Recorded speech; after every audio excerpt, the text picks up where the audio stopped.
ചില ടെസ്റ്റ് എന്ന് പറഞ്ഞവർ ഇന്നത്തെ സുവിശേഷത്തിൽ യേശു നമ്മളോട് പറയുകയാണ്, മറ്റുള്ളവർക്ക് ദുഷ്പ്രേരണകൾ നൽകാതിരിക്കുക എന്ന് പറയുകയാണ്. എന്ന് പറഞ്ഞാൽ നമുക്ക് തന്നെ അറിയാം, മറ്റൊരാൾക്ക് പാപകാരണമായ രീതിയിൽ നമ്മുടെ സംസാരമോ നമ്മുടെ മെസ്സേജുകളോ നമ്മുടെ നോട്ടമോ നമ്മുടെ ആക്ഷൻസോ മാറുന്നുണ്ടെങ്കിൽ ഈശോ പറയുകയാണ് അത് നല്ലതല്ല. മറ്റുള്ളവർക്ക് ദുഷ്പ്രേരണയ്ക്ക് കാരണമാകുന്നതിനേക്കാളും നല്ലത് ഈ പോയി കടലിൽ ചെന്ന് ചാവുന്നതാണെന്ന് ഈശോ പറയുകയാണ്. എന്ന് പറഞ്ഞാൽ അത്രമാത്രം സീരിയസ് ആയിട്ട് ഈശോ ഈ കാര്യത്തെ എടുക്കുന്നുണ്ട് എന്നുള്ളതാണ്. ദൈവം ഈ കാര്യത്തെ അത്രമാത്രം സീരിയസ് ആയിട്ടുണ്ട്. മറ്റുള്ള ഒരാൾക്ക് പാപകാരണമായിട്ട് മാറാൻ അതൊരു പക്ഷെ നമ്മുടെ വസ്ത്രധാരണം കൊണ്ടാകാം, ഒരു പക്ഷേ നമ്മുടെ ചില വാക്കുകൾ കൊണ്ടാകാം, ചില മെസ്സേജുകൾ കൊണ്ടാകാം. പക്ഷെ പറയുകയാണ് ഒരിക്കലും ചെയ്യാനായിട്ട് പാടില്ല.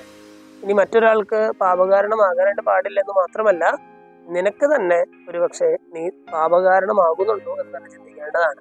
നിന്റെ കണ്ണോ കയ്യോ കാലോ നിനക്ക് പാപകാരണമാകുന്നുണ്ടെങ്കിൽ നീ അതിനെ നശിപ്പിക്കണം, അതിനെ വെട്ടിക്കളയണം എന്നൊക്കെ ഈശോ പറയുമ്പോൾ അത്രമാത്രം സീരിയസ് ആയിട്ട് ഈശോ പാപത്തിലേക്ക് പോകുന്ന ഒരു മനുഷ്യന്റെ അവസ്ഥ എടുക്കുന്നുണ്ട് എന്നാണ് നമ്മൾ മനസ്സിലാക്കേണ്ടത്.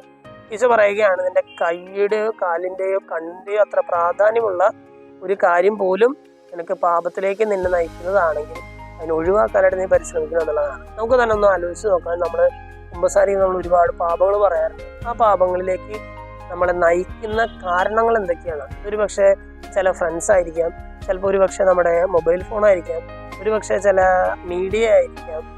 ഇത് ഏതൊക്കെയാണ് നമുക്ക് പാപകാരണമായിട്ടുള്ള കാര്യങ്ങൾ എന്ന് നമുക്കൊന്ന് ചിന്തിച്ച് നോക്കാം. അതിനെ എന്ത് വില കൊടുത്തും അതിനെ ഒഴിവാക്കണമെന്ന് സുവിശേഷത്തിലൂടെ ഈശോ നമ്മൾ ഓർമ്മിപ്പിക്കുകയാണ്. ഇന്നത്തെ വചനഭാഗം വായിച്ച് കഴിയുമ്പോൾ പാപ സാഹചര്യങ്ങളിൽ നിന്നും അകന്നു നിൽക്കാനുള്ള കൃപയ്ക്കും വിവേകത്തിനുമായിട്ട് നമുക്ക് പ്രാർത്ഥിക്കാം. ദൈവം നമ്മെല്ലാവരെയും സമൃദ്ധമായിട്ട്